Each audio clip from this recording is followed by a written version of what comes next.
Sexta-feira, fim de semana chegando, e o que a gente quer saber, entre tantas coisas, claro, mas é como é que fica o tempo hoje no fim de semana, Jaque? O que você destaca, por favor? Vamos nessa. Boa tarde, Kovalik, para tarde. você que está aqui com a gente. Olha só, a chuva ainda persiste hoje, tá? Em algumas áreas que já foram atingidas pelos temporais.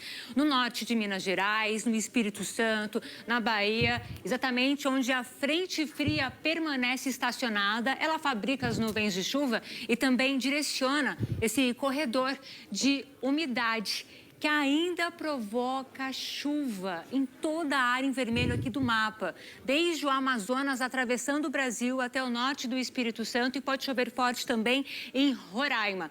O tempo fica firme hoje à tarde nessas áreas aqui em amarelo do mapa, no Amapá, no norte do Pará, do norte do Piauí até Alagoas e do centro-sul de Minas Gerais até o Rio Grande do Sul. E pensa no calor, em Porto Alegre agora à tarde, máxima de 33 graus, Belém 34, 32 em Campo Grande, 31 em Boa Vista, em Salvador, 30 no Recife, em Porto Velho e 28 no Rio de Janeiro e aqui em São Paulo.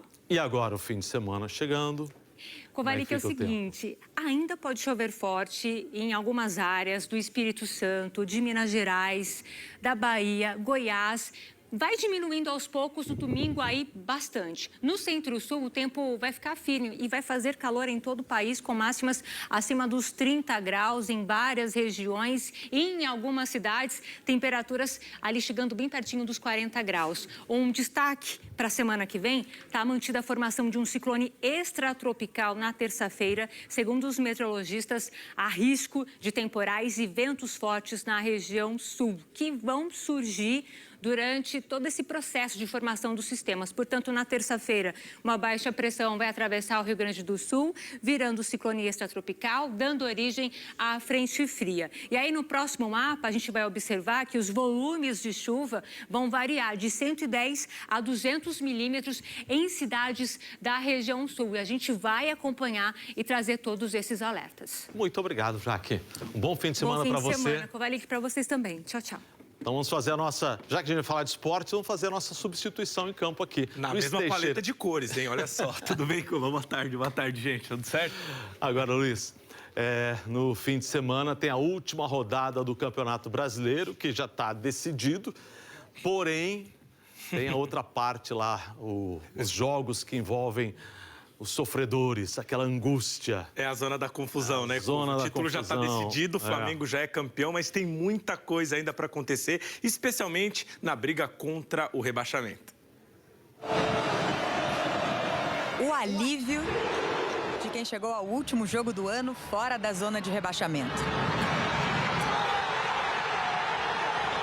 Estou muito feliz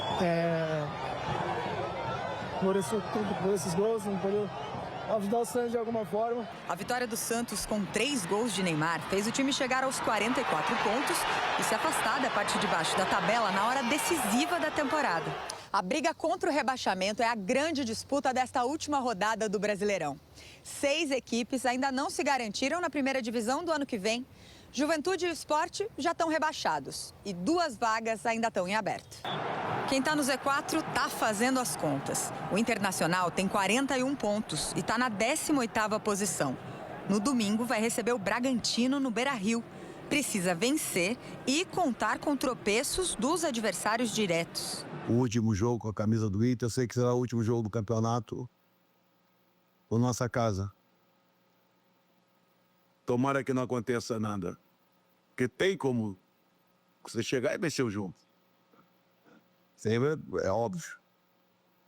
Mas a gente agora, por nossa própria culpa, a gente não sabe se vai ter resultado ou não. Agora que tem que ganhar, tem.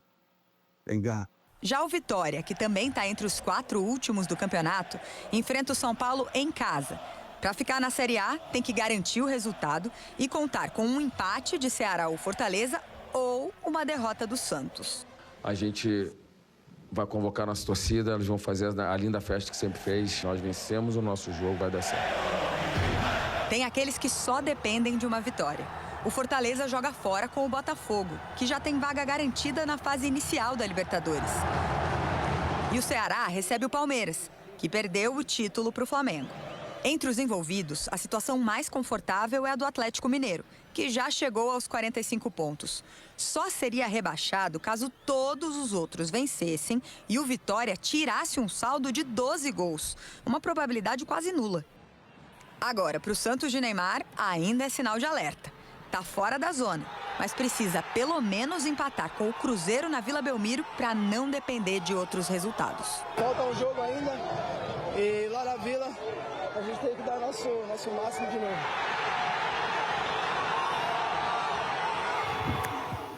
Calculadora na mão e ó, o Futebol na Globo começa domingo às 3h30 da tarde com Bora pro Jogo com o Thiago Medeiros. A bola rola às 4 horas da tarde. Para a maior parte do país, todos esses estados aqui em destaque. O duelo entre Botafogo e Fortaleza, que vale a Libertadores para o Botafogo e a fuga do rebaixamento para o time nordestino. Já os estados de São Paulo e Minas Gerais acompanham o duelo entre Santos e Cruzeiro, direto da Vila Belmiro. Já os estados do Rio Grande do Sul vai aparecer aqui.